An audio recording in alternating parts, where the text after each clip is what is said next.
Hello everybody, welcome to part 5 of philosophy optional mains answer writing series। पिछली class में हमने अरबिंदो घोष को discuss किया था। आज की क्लास में हम 2025 का ही क्वेश्चन डिस्कस करेंगे, पर बड़ा ही एक इंटरेस्टिंग और मजेदार क्वेश्चन है। क्वेश्चन मर्ज करके किया गया दो फिलॉसफीज को अगर हम बात करते हैं, एक है सांख्य फिलॉसफी और दूसरी है शंकराचार्य जी की अद्वैत वेदांता फिलॉसफी। पहले एक बार क्वेश्चन को समझते हैं और फिर समझते हैं यहां पे क्या मेन पॉइंट्स हैं जो क्वेश्चन में पूछे गए हैं और जिसके अकॉर्डिंगली हमें इस क्वेश्चन को आंसर करना है। Why does Shankara consider Sankhya philosophy as his chief opponent और प्रधान मल examines his arguments against the Sankhya philosophy? अब ये क्वेश्चन बड़ा इंटरेस्टिंग है। यहां पे आपको बोला गया कि जो सांख्य फिलॉसफी की आर्ग्यूमेंट्स हैं, जो सांख्य फिलॉसफी जिस चीज के ऊपर बेस्ड है, आपको उसके अगेंस्ट जाकर एग्जामिन करना है कि शंकराचार्य जी ने कौन सी काउंटर आर्ग्यूमेंट दी है।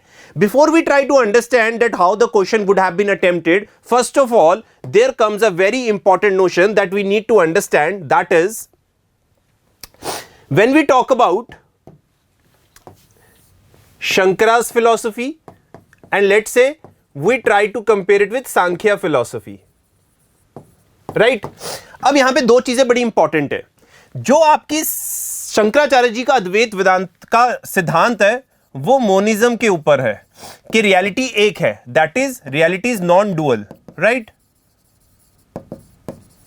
और यहां पे अगर हम बात करते हैं सांख्य फिलॉसफी बेस्ड किसके ऊपर है? डुअलिज्म के ऊपर बेस्ड है। आई थिंक सबको पता है कि यहां पे इन्होंने दो मेटाफिजिकल रियलिटीज को क्या किया है? एक्सेप्ट किया है। यहां पे अगर हम बात करते हैं जो एक सिंगल रियलिटी है जिसके बारे में ये बात कर रहे हैं, दैट इज ब्रह्म, जिसको डिटरमाइन नहीं किया जा सकता, इट इज इनडिटर्मिनेट।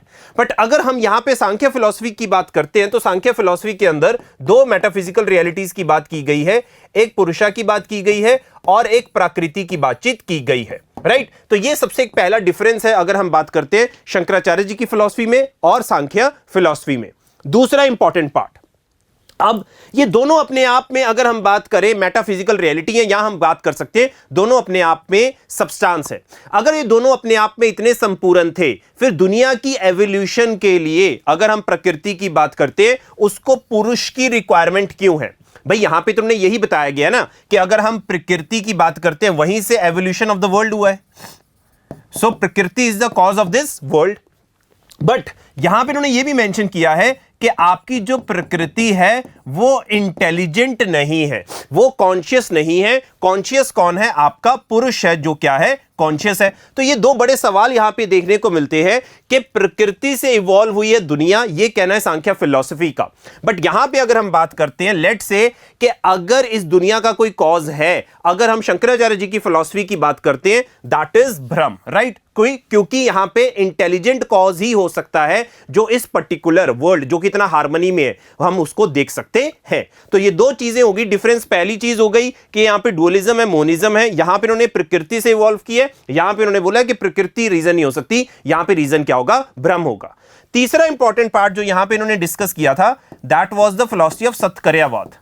सत्कर्यावाद का मतलब है कि इफेक्ट एग्जिस्ट करता है कॉज के अंदर। ये भी इसी चीज की बात करते हैं कि इफेक्ट एग्जिस्ट करता है कॉज के अंदर। बट एक सबसे बड़ी प्रॉब्लम जो है दोनों के अंदर अगर हम बात करते हैं, यहां पे प्रकृति का रियल ट्रांसफॉर्मेशन हो रहा है वर्ल्ड के अंदर, बट यहां पे ब्रह्म का रियल ट्रांसफॉर्मेशन नहीं हो रहा, एक एपरेंट ट्रांसफॉर्मेशन हो रहा है, माया है। ये अपने आप में रियल ट्रांसफॉर्मेशन नहीं है। इस चीज को हम बोलते हैं विवर्तवाद।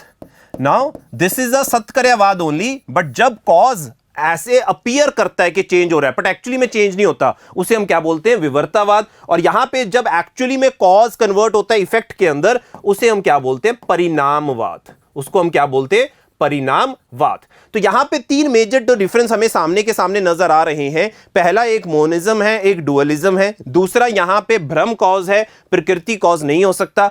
तीसरा एक इंपॉर्टेंट आर्ग्यूमेंट जो यहां पे शंकराचार्य जी ने दिया था कि अगर ये दोनों अपने आप में इंडिपेंडेंट रियलिटीज हैं तो फिर पुरुष का प्रकृति के साथ आना क्यों जरूरी है? कांटेक्ट होना क्यों जरूरी है? और किसने कांटेक्ट करवाया? यह एक सबसे बड़ा सवाल है जो सांख्य फिलॉसफी ने आंसर नहीं किया। योगा फिलॉसफी में इसका आंसर देखने को मिलता है, बट सांख्य के अंदर इसका आंसर देखने को नहीं मिलता। दोनों एक दूसरे के कांटेक्ट में आया, one wants to enjoy and one wanted to be enjoyed, and as a result यहां पे हमें देखने को मिलता है कि प्रकृति इवॉल्व करती है इस दुनिया के अंदर। Third or fourth, we can say part that is very important that we have to understand when we try to talk about the Sankhya philosophies के यहां पे तो लिबरेशन यही है कि that you have to identify कि तुम पुरुष हो rather than let's say associating yourself with ego और let's say individualistic notion के साथ। यहां पे इसी चीज की बात की गई है कि यार तुम्हें अपने आप को एज अ सिंगल एक इंडिविजुअलिस्टिक नोशन की तरह आइडेंटिफाई नहीं करना, इंपीरिकल ईगो की तरह बात नहीं करनी है, तुम्हें यहां पे बात करनी है पुरुषा की फॉर्म में। जिस दिन तुम ये रियलाइज कर लोगे नॉलेज से, तुम्हें क्या मिल जाएगी? लिबरेशन मिल जाएगी। जब तुम्हें लिबरेशन भी मिल जाएगी तो you will be reaching the state of Purusha, but then also you would be limited because there would be another entity that is called Prakriti. ये कहना है किसका? अगर हम शंकराचार्य की बात करते हैं, क्योंकि शंकराचार्य की फिलॉसफी में मेन चीज रियलाइजेशन क्या है कि मैं ही ब्रह्म हूं। मैं ही क्या हूं? ब्रह्म हूं। That is realizing I is or I am Brahm only. That is the major notion when we talk about the Shankaracharya philosophy. तो यहां पे लिबरेशन के नोशन में फर्क है, मेटाफिजिकल नोशंस के अंदर फर्क है। अगर हम इसकी एपिस्टेमोलॉजी को डिटेल के अंदर देखेंगे तो वहां पे भी हमें डिफरेंस दिखाई देगा। फिर यहां पे इवॉल्व या कॉजेशन का कौन कारण है, उसमें भी बहुत बड़ा फर्क है। कॉजेशन किस तरह का हो रहा है, वो भी एक बहुत बड़ा डिफरेंस है। तो ये हमें 5-6 मेजर आर्ग्यूमेंट्स और काउंटर आर्ग्यूमेंट्स दिखते हैं अगर हम सांख्य फिलॉसफी को कंसीडर करते हैं या हम शंकराचार्य जी की फिलॉसफी को कंसीडर करते हैं। तो यहां पे जो आर्ग्यूमेंट्स है अनकॉन्शियस कॉज को लेकर रिफ्यूट किया गया है। इनएक्सक्लिपेबिलिटी ऑफ कंजंक्शन की बात करिए कि सांख्या बताता है कि प्रकृति एंड पुरुष इटरनली डिस्टिंक्ट एंड इंडिपेंडेंट है, फंडामेंटल डिफरेंट रियलिटी है and their conjunction is what leads to the creation. तो यहां पे बात वही की जाएगी कि इनको अगर आपस में इतनी इंडिपेंडेंट है तो एक दूसरे के साथ आने की जरूरत क्यों है, ये सवाल पूछे जाएंगे। Then problem with the conception of liberation I have already discussed, and then is the interpretation of the scriptures, right? ये भी एक पार्ट है जो आप अपने आंसर्स में मेंशन कर सकते हो। कंक्लूजन यही है, by addressing this foundational flaw, Shankara sought to dismantle the most formidable philosophical opponent to establish the monistic truth of Advait Vedanta। तो यहां पे मेन चीज क्या है कि एक ही सिंगल रियलिटी अगर हम शंकराचार्य जी की फिलॉसफी की बातचीत करते हैं। Right guys, so that was it in today's class where we discussed, if we talk about how Shankaracharya philosophy is different from the Sankhya philosophy, right? If you want to join the test series, अभी भी time है आप लोगों के पास। Next test हमारा second test 16 जनवरी से है। अगर जो इनरोल करना चाहते हैं अभी भी इनरोल कर सकते हैं, आपके सामने ऑफर अभी भी वैलिड है। 8 सेक्शन और 2 फुल लेंथ टेस्ट है। ऑप्शनल की टेस्ट सीरीज स्टार्ट हो चुकी है and it is up to you guys कि आप अपनी आंसर राइटिंग को यहां पे let's say you want to expert it or not, और आप इसको माहिर और करना चाहते हो कि नहीं करना चाहते हो। And if you want any information regarding the batch and that option we have also there. Thank you so much, see you in next class, that's it.